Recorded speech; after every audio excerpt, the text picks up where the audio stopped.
So normally we record a podcast, mid-morning maybe, 10 o'clock, sometimes just after lunch. But today, just because the way, the diary gods have deigned, it's early evening. Early evening. And that means only one thing. Beer. I've gone to the fridge to find out if we've got any beer. Now, it turns out we had a choice of two. This one, which is our favourite Clearhead, favourite alcohol-free beer that we've talked about before, Clearhead from the Bristol Beer Factory, BBC, 0.5%, sponsoring the mental health movement and all that. So anyway, while I'm talking, I'm going to open that. The other one, though, slightly more dangerous, I thought. Was that I think it was a can of Heineken or bottle of Heineken. A bottle of Heineken. 2021 vintage. Yeah. From the Euros. Euro maybe 2020s that were delayed until 2021. So, and they all had different country... different teams' names on them, yep. And this was a Scotland one. Okay. So I think I'm going to give that to my brother-in-law, who lives in Bearsden, just outside Glasgow, for his Christmas present. that's all I'm going to give it. If you're listening, Tom, sorry to ruin the surprise and your beer. Yeah, well, cheers. Cheers. There we go. We've got Chin chin. Oh, that tastes good. What was it the other night? I was in a pub down South Sea with my son, just country pub somewhere, and I wanted an alcohol-free beer because I was driving there and back, and I had the Old Speckled Hen. Okay. 0.5% job. Yeah. Bloody horrible. There are some good ones. What have I been drinking recently? A lot of the Brewdog alcohol-free, so the Hazy Jane is pretty good. Punk AF. Lucky Saint is another good one. Yep. So plenty to choose from. Have you tried that one that you're seeing all over Instagram? Well, I am anyway. Called Impossibrew, which a bit like that other spirit that we saw once in the alcohol-free shop. It's got some sort of GABA enhancing plant extract in it. So instead of alcohol, they're saying it still gives you a little bit of relaxation, but there's no alcohol. Well, we'll get some of them. GABA enhancing. Gamma, I would imagine. GABA is a form of techno music that's 200 beats a minute. So you wouldn't want to enhance that, really. That's about how fast I run. I should get it. I'm sure it's GABA. What's the centre of the brain bit? Gamma. Someone Google it. Someone in production. Google this thing. Look at the people behind the screen. Get on that case for us. We would have made it then, wouldn't we? We've got a whole production team looking through the window. I was going to say, your Instagram sounds quite different to my Instagram. My Instagram feed doesn't have beer on it. Well, I don't know. Sure, I get some weird stuff. I don't know. I think you click on the wrong thing once, and I don't want to. I got a guy just covering himself in butter in his car, but just saying the word butter over and over. Okay. I'm going to call a stop to the intro. That was a normal one. And you censored your choice to tell us about. Okay, we're going to do a podcast. Do a podcast.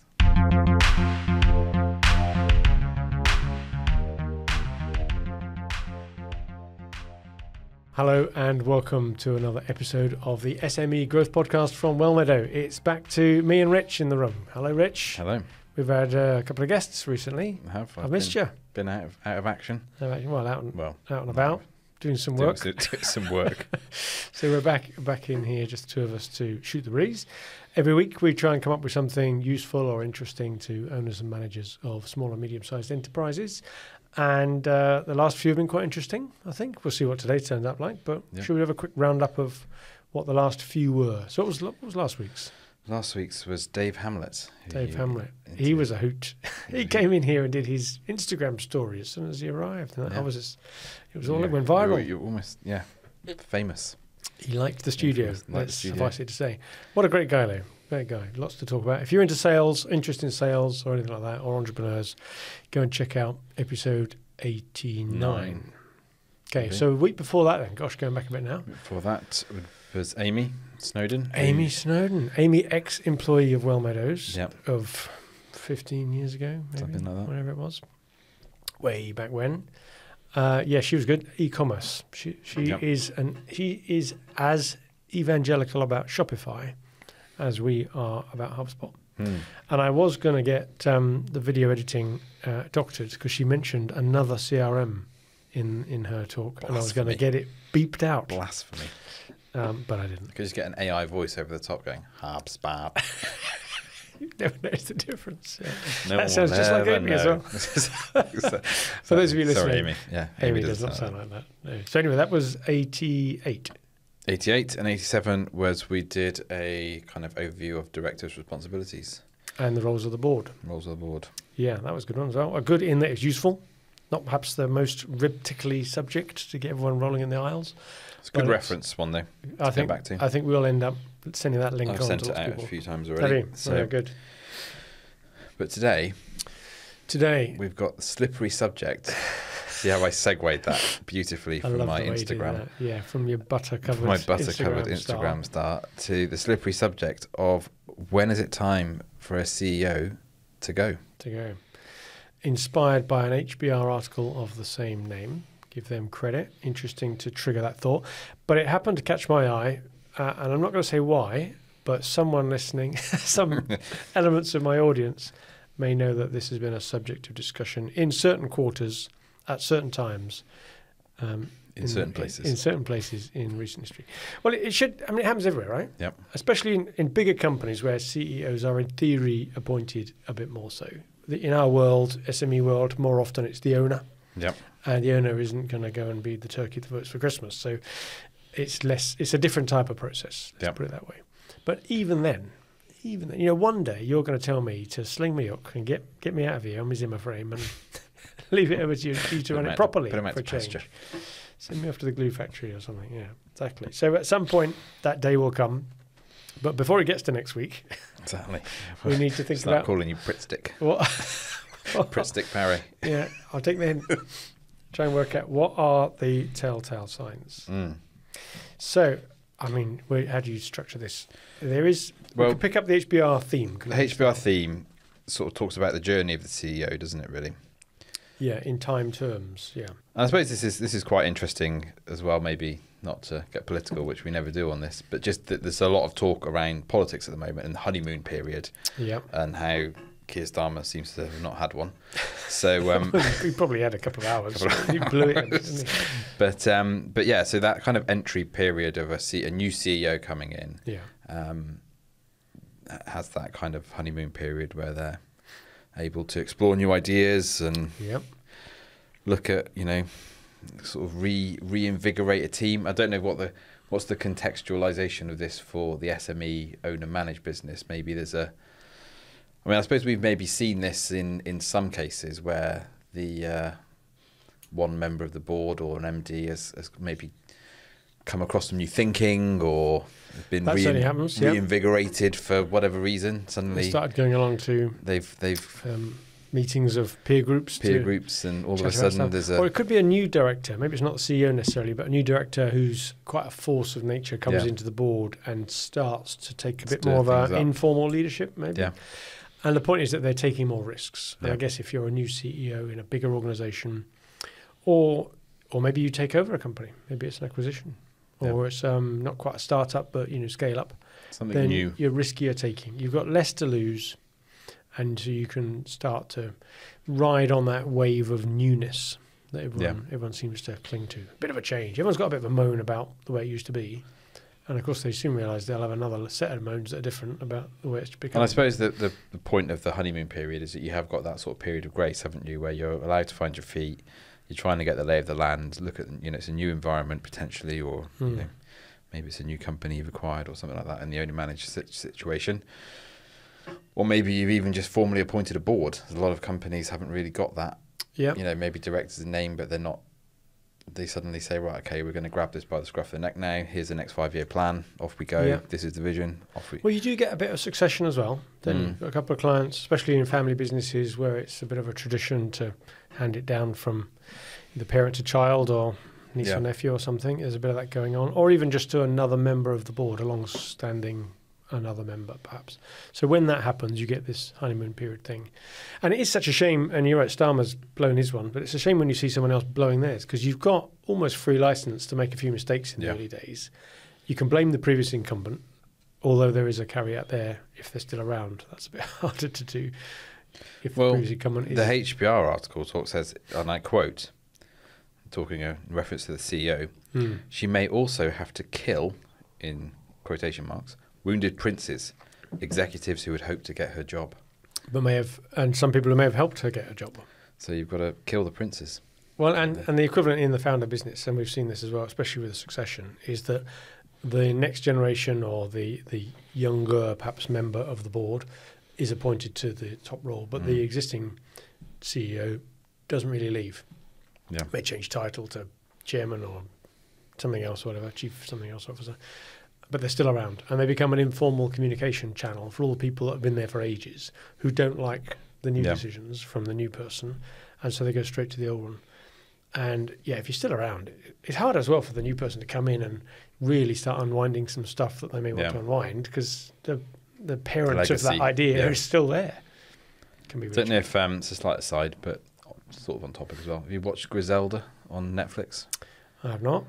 Is that another one of Richard's famous recommendations? Well, it's a true story, but it's a similar theme of a lady boss. That's what just prompted me to think about it there, where she may have to kill the wounded princess when she becomes the exec. So it's a true story of this lady, Griselda Blanco, who took over the cocaine trade in Miami in the 80s. Oh, right. And she basically eliminated all the competition. She had to kill off the princes. About 300 princes she took out in the end. Blinking egg. And it's almost sort of similar thing. I mean, I guess she was sort of CEO of the cocaine trade. Yeah.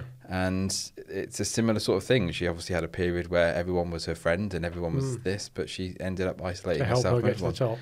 Now, Mrs. Buckle has got a little bit too into this. Right. She may be thinking about new business ventures. I've had to tell her. High margin activity. Yeah. Pretty dangerous. I don't think you pay tax on it either. I'm not sure she's got the constitution for it, to be honest. Go on, but you'd have to put some extra CCTV cameras. But it's actually, it is quite an interesting, these sort of shows where they do try and show that role of a CEO, albeit not in the kind of strictest sense of the boardroom, but it's leader of an organisation. Yeah, exactly. And I think there are some lessons in that, maybe. Yeah. Well, the Succession programme as well. Was that Netflix as well, about Murdoch Empire? So anyway, your point is you get this honeymoon. Well, you supposedly get this honeymoon period. It's yours to use it however you want. If the previous incumbent isn't around, you can certainly bundle up a load of bad news and put that into the previous year, or make a big one-off adjustment. You can unwind some unpopular initiatives or policies, and there may have been some sacred cows that the previous person couldn't change because they were too allied to them or something, and the new person has got the chance to break a few rules, break a few traditions like that, all in everybody, and everyone cheers and that's great. We've been waiting for ages for that. Except if you kiss policy. He's just so bloody miserable, isn't he? It's all going to hell in a handcart. Well, I was going to say the only black hole that I can see is the one in those little lips that he's got, where no light can emerge. No. Just. I was hearing some commentary on the radio the other day. Because the manufacturing purchasing managers survey has just come out this morning. It's the biggest 1 month drop in God knows when or whatever. It's only gone back to a number from about a year ago, but nevertheless, there was almost a bit of bubbling enthusiasm around the summer, and then because of this protracted and drawn out, there's going to be bad news coming storyline. We're all just sat here as business owners waiting for, well, what is this bad news then? We're in the highest tax economy since the Second World War, but taxes have got to go up. I think, well, this isn't sounding great, but just get on with it. Give us the bad medicine. Then we've got to wait another month until we're told. So I've got some ideas. Is it buckle for Rachel Reeves' job now then? You're going to get every chance. Well, I could combine it with Prime Minister. Oh, hang on. This is getting dictatorial. Do you want Foreign Secretary as well? And firm but fair would be my would you be a benevolent dictator? I would be. I'm soft inside. I think a lot of dictators start off benevolent, and then they kill all the princes, and then they realise they can get away with whatever they want, and they maybe get a bit less benevolent. I think I'd be all right. They all say that. I trust my gut. They all say that. I'll be all right. Anyway, okay, so first few years then of a new CEO or leader's role, fairly easy. And in the terms of our question, when is it time for a CEO to go? There's probably only one reason during this time that you as the CEO might decide he has to go, and that's if your own health is in danger. So and you do see this from time to time. Yep. If you're in a role where the levels of stress or requirement on you are conflicting too much with other demands on your time, family, relationships, your own health, parents' health, whatever, then you've just got to be really careful. And I've seen some people accept a senior position, maybe as an employee, and have taken that brave decision to say, no, this isn't good for me, need to move on. So with that exception, the honeymoon period, honeymoon period is probably 6 months or something like that. But the first couple of years, I think you're pretty safe in the role. Pretty safe. So once you get to cruising altitude then? Changing the we changed metaphors. Changed metaphors. Moved on from butter. Cruising altitude. Yeah. So once you get you've kind of got the lay of the land. You've got your people around you. You've got this team bought into the vision. Well, it may have taken you a year to change the team, notice periods and all that, and then a year for them to settle in. You're right. So a couple of years in, you're saying you should have the right team around you now. Yeah, that sort of consolidation phase. You've made your name. You know where the losers are. You know you've got the lie of the land. Met everybody. So this should be the sort of peak performance time. This is harvest time. If you like, get all those ideas out there and they start to pay you back. Yeah. So that's good. That sounds like we're in a pretty good space at the moment. Then in this sort of middle, what we're into sort of years 3 and 4 now, maybe 5. That sort of period of being a leader. You've still got ideas, and you see this with political leadership. You come into power with a bucket load of ideas. After a year or two, you're still at the tail end of implementing them, so it looks like action. By the time you're sort of well your way through your second term in Parliament, you're pretty much recycling the old tunes, aren't you? Yeah, and I think that's one of the dangers. They say, I guess what you've got those early years of consolidation where things are going well, people are aligned, it's all new, moving things forward, and then the danger there is you start getting complacent. Familiarity maybe breeds. Well, you can ride a bit of a wave as well, can't you? If the performance picks up, you obviously credit yourself, even though it may have just been the market's turned your way or something, following wind. So you could get a bit complacent. Not lazy per se, but you probably start to believe your own propaganda. Yeah. I think last year, or the year before, the immediate bounce back of COVID, because there'd been so much pent-up demand, everything went crazy for a year or two, and all the managers we spoke to thought that they walked on water. This is great. Look how we're doing. Sales are going up, and we're doing really well. And then this year, the wheels started falling off, didn't they? Yeah. And certain sectors really suffer from that. We saw that, didn't we? So we had some consumer-led sectors, clients in leisure sector. Yeah, and I remember Roger Martin Fagg, may have been a year ago, he said, don't base your 2024 budgets on your 2023 performance, because that's been a blip. That's an outlier. He knows his onions. He knows his onions, yeah. And he was right. A lot of people did put budget straight line growth from 23, 22, and it didn't work. The other point as well, towards the end of that phase, so says the HBR article, is that you might start noticing the beginning of the problem when the CEO starts to resist minor changes. To start with, they're really enthusiastic and they bring it on and you change everything. And then they feel as if they've now got it the way they want it. Yeah. So they say, no, let's go. Let's just leave it like it is a bit. I know that's a great idea, but go away. Yeah. That could just be. So one to watch for. So okay, then we get. So now it's the danger time, and I don't know how long this is. HBR reckons 7 years plus or minus is the kind of shelf life of a CEO. Depends on the industry you're in, and there are some industries where you can last forever and get away with it. And I'm sure a lot more are shorter. There must be some ridiculously high pressure jobs out there where 7 years must seem like a lifetime when you're in it, and you wouldn't last that long.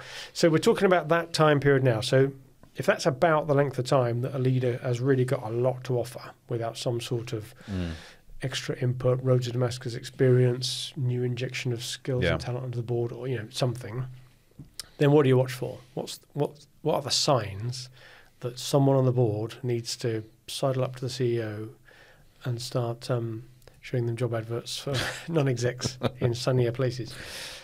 But it's an interesting point. I think as well it comes back to if a lot of people get their identity from their job, don't they? And particularly if you've got a high-powered or you in the owner-managed business, if you built that up, and it's a huge part of your identity of who you are. So to actually step away from that role it's not just like saying, well, I'm going to change jobs. It's true. I'm going to change person almost, which is a huge thing. I think you've got to be pretty self-aware really to recognise that. And that's not enough, is it? Because I think I've met people who are self-aware of that and almost become whatever the equivalent of imposter syndrome is. They suddenly realise that I am now past my shelf life, but if I don't say anything, no one else will, and I'm taking a good income and living the lifestyle, so I'll just keep my head down and see how long it will go. Not best for the organisation. No. And this is where you've got the problem where ownership and management are the same thing. And we have had situations where we've had clients takes on who did recognise that they were a sort of strong voice on the board and needed some extra. That happened, yeah. That's happened before. God bless Mike. He was one of those, wasn't he? And that job. That was, That was quite insightful and things. But it was good, yeah. But I think it's an interesting question to maybe ask if, as a business owner or, any leader in an organisation, who's talking, who's giving you the honest appraisal, who's giving you the kind of... Well, this is even with a lot of non-execs, and clearly we champion the idea of non-exec even in a privately owned firm, because that's what we do. But even with a lot of non-execs, they have the risk anyway of going native and being a bit like the other full-time executive directors, of not quite being a yes man, yes woman to the owner, but almost, being less critical. But essentially the non-exec is nowhere near as dependent on that, on the favour of the owner as the employee directors are. So you can afford to be honest, but I think that's where the real value of non-exec comes in. And I've certainly been asked, and I'm sure you have, in fact I know you have, because you told me before, where other directors come to you asking you to pass the message on, or can you do something? Can you say something to the boss? It's about time, or can they step back from this particular situation? So what HBR talks about is a few warning signs. So product development slows down, there's nothing new in the pipeline. Any new initiatives, maybe, the rate of change of restructuring or bringing new people in or training, that sort of slows down because there's a kind of an acceptance that, well, we've got it where we need to be. Your cruising altitude thing is very apt. I think you could potentially risk losing other people as well. So if you see that there's a bit of no one's moving, there's no scope for growth if you're a younger person coming through. And you think, well, actually, these guys look like they're sticking around forever. But there's almost the opposite of that as well, where if you're not bringing new people in with promotion potential, then there's no pressure on those above. So then they may be allowed to stick around too long, just like the CEO is, right? So you can have that either both ways. You might have people leaving because they're ambitious and want to go somewhere else, or the people who aren't any good suddenly aren't threatened anymore. But no new blood coming in. They talk about the accumulation of cash as well. I was going to mention that. I don't know if that's so much of an SME. I can see it in bigger firms, if you're not investing in lots of new things, maybe, you haven't got any ideas for CapEx programs or whatever. The one it does mention, though, which did make me smile because we see it, acquisitions. And almost, especially what they're talking about there is that if the CEO has lived off a bit of an adrenaline-fueled roller coaster experience of being an owner, taking some risks, winning, that's why they're where they are, and then it gets a bit stable, so they get bored, they start taking risks in other ways. So maybe they'll go to Mrs. Buckle's new cocaine emporium that you're setting up. Or it may just be they make an acquisition, which probably gives them a bigger buzz. And I think if you're making, little strategic acquisitions here, bolt-ons, that's absolutely fine. But when you start betting the farm type stuff, you see these CEOs buying businesses worth more than the one they've got now, just massively leveraging. And you think that's just a play for some fun, isn't it? It's some excitement. It's a fun project, isn't it? It's almost like gambling. So I guess you got to watch out for those sort of things, as a suddenly irrational and very large acquisition just suddenly come on the table. But slowdown of CapEx, slowdown of new initiatives, no new blood being attracted into the business. Maybe golf handicap coming down alarmingly. Maybe. So that's something to watch for. Now, the other thing, we read this in some other articles we're reading as well. We mentioned before about the, if your health suffers, that can happen at any time. But the other two triggers that we read elsewhere that might be worth keeping an eye on is when there's someone else on the board that could do a better job. When you should always be appointing people anyway that are better than you, right? That's the mantra. The art of. But they need experience and stuff. So when they're ready, if you're going to be unselfish, that's the time to maybe think about stepping back. And the other one, which is perhaps definitely a lot more of a negative spin on things, losing the trust of your employees. And it's interesting. So the trust equation, I refreshed my memory of this. So there's an equation for trust, which was developed by a consultancy many years ago.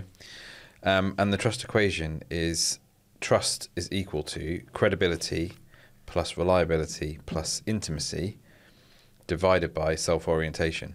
So if you've got someone who is, so if you go through those, so, are they credible? Well, probably yes. They're still the CEO, kind of, they've been around, know the business.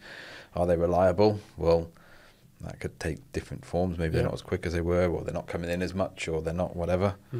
Intimacy, well, that's probably going to, if they're spending less time in the business, they're not keeping their eye on the ball seeing so much going on. And then self-orientation, I guess that's how's that perceived by people? Like we talked about before, if there's bed blocking and people can't move on. What do you mean by self-orientation then in that sense? I think it's how much of your motives are guided by this is good for me versus this is good for you. Oh, I see, right. So if someone's... Selfishness. So if someone's only in it for themselves and stabbing people in the back, that type of thing, then your self-orientation would be quite high. And because that's the denominator at the bottom. Denominator's at the bottom. Denominator's on the top. Yeah. So the bigger your denominator is going to be, then the more it's going to reduce your trust. Yeah. In that equation. So you think they're looking for themselves rather than for you. But I think that's maybe a good set of kind of metrics that I guess we could all measure ourselves against. But if you're in a leadership position, say, okay, so what is my credibility looking like? What is my reliability, my intimacy? And if I look and it means what, intimacy with the business, does it, or intimacy in terms of is it a relationship thing? Yeah, just to be clear, we're not advocating. No, I know that. But intimacy in terms business of relations. Yeah, I think intimate knowledge of the problem. Or maybe even with people, because it's a trust thing, isn't it? So do you know people's kids' names on the shop floor? Do you you hear all these stories of legendary CEOs who knew that Bob on the shop floor was getting married that weekend, or whatever, those sorts of things. Do you show an interest in other people's life outside of work? And maybe not everybody wants to share that, but no, but there's certainly, we've done leadership before, and we'll probably come back to that another day, don't we? But one of the roles of a leader is to be that person, be someone for everyone to look up to, and be clearly, pointing the vision and building the team around them, all that stuff we talked about. Not necessarily being so engrossed in the hands-on detail of either delivering the work or winning the work or doing the numbers in the financial side. You've got to extract yourself from that. You've got to be able to engage people, haven't you, with leadership? So if you can't in the way to do that is through trust and So the question for you then, if you are a particularly charismatic leader, where you've got that quality and people are coming, everyone knows that you're going to look out for them. Yeah.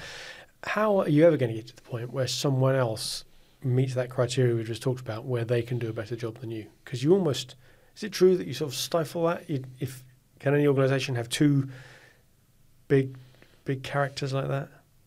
Only one big dog? Don't know. Maybe it just happens gradually without noticing it. Maybe there's a factioning and there's certain factions follow a different leader, and we've certainly seen that before, haven't we, where the loyalties within a company split up between two different directors. Yeah, I think because there's lots of different types of leadership, isn't there? So I've seen different, there's the leadership where it's kind of very much down to intelligence, IQ, kind of technical knowledge, expertise, that type of thing. Yeah, and that's a respect-based and that's more respect-based, and that can actually be quite a cold kind of style of leadership for other people, because they can't, unless you can talk at that level. Yeah, people wouldn't want to do without you, but it's not because of their warmth. There's no intimacy there. It's just very knowledgeable and experienced. But I think if someone like that's leading an organisation, you do end up with this kind of people don't feel as if they can attain to that next level because they can't unless they can intellectually get there. Yeah. But then I guess there's that more personality-led leadership where someone's that big character. Yeah, well, they say everyone works for their boss, not for their company. And there are certainly some bosses that could get people to punch through walls for them. They're just such a high degree of loyalty, very strong bond with that. Whereas others, like you say, the more technocratic leaders may be able to solve every problem under the sun or win every job or whatever it needs to be, but they're not really there for their team, and that's you don't really feel they're a leader. But I think a lot of these things, it's like you've got to have that it all comes down to self-awareness as well, doesn't it? In terms of, are you seeing other people come through? Are you seeing these warning signs that are cropping up? So do you think one of the key signs that maybe you should be thinking about this is that someone sends you a link to this podcast? Yeah, I think so. It's a bit like what they say about Queen's Award, companies that go into decline, isn't it? They've got a flag outside and a Queen's Award now, Queen's Award and a flag and a carpet with your logo on it in reception. Sorry for all those producers of carpets with logos across the country. But that's the old joke. Yeah, I think if someone sends you this podcast, they're probably looking out for you. They're looking out for you. But the important point behind that joke, if you like, is that if you are not self-aware, who is going to be brave enough, and how are they going to approach the subject in a way that might actually have an effect, rather than just peeing you off and maybe putting their position in jeopardy? It needs a strong board. And this is where we talked about it before in board responsibilities. You've got to make sure the board is effective. The shareholders do, but sometimes the shareholders are the problem because they're the founder. And for the good of the company, directors, remember, have to look after the good of the company. Promote the success. Then maybe they do need to go to the shareholder director and say, look, keep your shareholding, but we got it. We got it from here. We've got your back. You just have a bit more time off, or how about that other role? And I think, so I think don't make your business your life, isn't it, as well?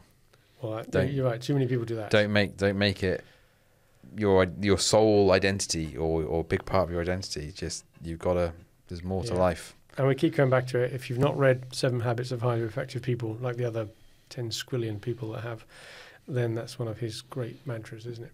It's have enough definitions of yourself, and none of them should be dependent on one other person. Yeah. Got to be resilient. Okay, there you go, little tour. So I think the main thing is, if you're listening to this and think that maybe your CEO might be ready for the departure lounge, send them a link to this podcast. Yeah. It'll be subtle. Maybe we should do one where this is the message, but it's not the title. We should change the title to sort of like how to really dominate your board or something. or something that's, Okay, we'll work on that. Golf tips. So just for now, if anyone's listening and they think that this episode is maybe a bit too pointed, then let us know and we'll come up with another idea. We'll do it for you. Good. Thanks, Rich. That's good to have you back. Yep. Good to shoot the breeze on actually a tricky subject. A slippery subject. Slippery subject, yes. Don't go back there again. Done it. Thanks a lot for listening to another episode of the SME Growth Podcast from Wellmeadow. Every week we come up with something useful or interesting, hopefully, for owners and managers of small and medium-sized enterprises. Please tell someone else that we're here. Tell them in the pub. Pass on a link. Like the LinkedIn thing and repost it, or whatever you want to do. But just spread the word, spread the love. Thank you very much, and good luck with your business.